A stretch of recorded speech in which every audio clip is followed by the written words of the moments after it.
အားလုံးပဲမင်္ဂလာပါကျွန်တော် channel နဲ့ကြိုဆိုပါရစေဒီနေ့မှာတော့ကျွန်တော်တို့ Redmi phone camera ထဲမှာပါတဲ့ setting အကြောင်းလေးတွေကိုကျွန်တော်သိသိလောက် sharing လုပ်ပေးသွားမှာဖြစ်ပါတယ်ကျွန်တော်အရင်ဆုံးကျွန်တော်တို့ camera ထဲဝင်လိုက်မယ်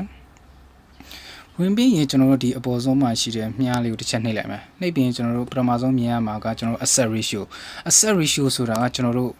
ရိုက်လိုက်တဲ့ပုံကိုကျွန်တော်တို့ဘယ်လို ratio နဲ့ထွက်ချင်တယ်ကျွန်တော်1:1 ratio လားကျွန်တော်3:4 ratio လားဒီမှာ9:60 ratio လား full လား wide screen လားကျွန်တော် screen ကျနဲ့ဘယ်လို ratio နဲ့ထွက်လာခြင်းလဲဆိုတာဒီမှာသွားပြီးတော့ယူလို့ရတယ်နော်ဒီမှာဒါဆိုရင်9:60 ratio 3:4 ratio ဘယ်လိုပုံနဲ့ထွက်လာခြင်းလဲကိုယ့်ကိုစိတ်ကြိုက်ပြောင်းလို့ရပါတယ်နော်ပြီးတော့ကျွန်တော်တို့ဒီမှာ 80 ဆိုတာကျွန်တော်တို့သူကဒီတော့အလင်းမှောင် auto ချိန်ပြီးတာပေါ့နော်အဲ့ဒါလို့သူကအဓိကအလုပ်လုပ်ပါတယ်ကျွန်တော် guideline ကတော့ဒီမှာအခုမြင်နေရတဲ့အတိုင်းကျွန်တော်တို့မြင်းချောင်းလေးတွေပေါ့နော်အပေါ်အောက်ဘေးအဲ့လိုမျိုးလေးတွေပေါ်နေတာသူ့ရဲ့အသာချက်ကကျွန်တော်တို့ဓာတ်ပုံရိုက်မယ်ဆိုရင်ကျွန်တော်တို့ဘေးတွေစောင်းမနေဘဲနဲ့ဒီမြင်းချောင်းကြည့်ပြီးတော့ကျွန်တော်တို့လူတစ်ယောက်ရိုက်မယ်ဆိုရင်လူတစ်ယောက်အလဲမြင်းချောင်းရဲ့အလဲကောင်မှာထားပြီးတော့ရိုက်လို့ရတယ်ဟိုဘက်ဒီဘက်တွေမစောင်းတော့ဘူးသူ့ရဲ့အသာချက်ကတော့အဲ့ရရှိတယ်ပြီးတော့ကျွန်တော်တို့ dynamic shot ဆိုတာကသူကဓာတ်ပုံကိုရိုက်လိုက်မယ်ရိုက်ပြီးကျွန်တော်တို့ရိုက်လို့ထွက်လာတဲ့ဓာတ်ပုံကိုဖိထားလိုက်မှဆိုရင်သူကဗီဒီယို shot အနေနဲ့ထွက်လာတာပေါ့နော်ကျွန်တော်တခုရိုက်ပြမယ်ဒီမှာပေါ့နော်ဒီမှာတခုရိုက်လိုက်မယ်ရိုက်ပြီးဓာတ်ပုံနဲ့ဝင်ပြီးတော့သူ့ကိုဖိထားလိုက်မယ်ဆိုရင်ဒီမှာဒီလိုမျိုးဗီဒီယို shot အနေနဲ့ထွက်လာတာပေါ့နော်အဲ့လိုသူကအလုပ်လုပ်ပါတယ်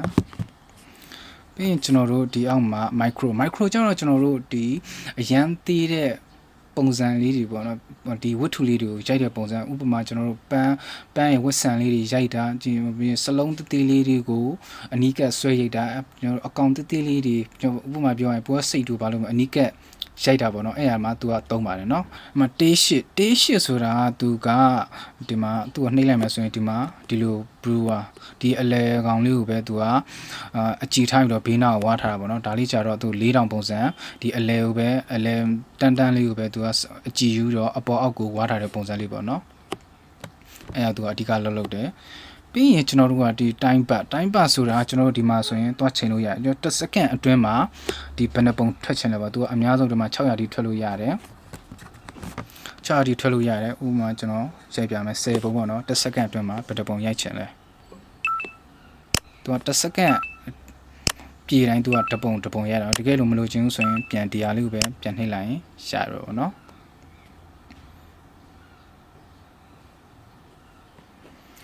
voice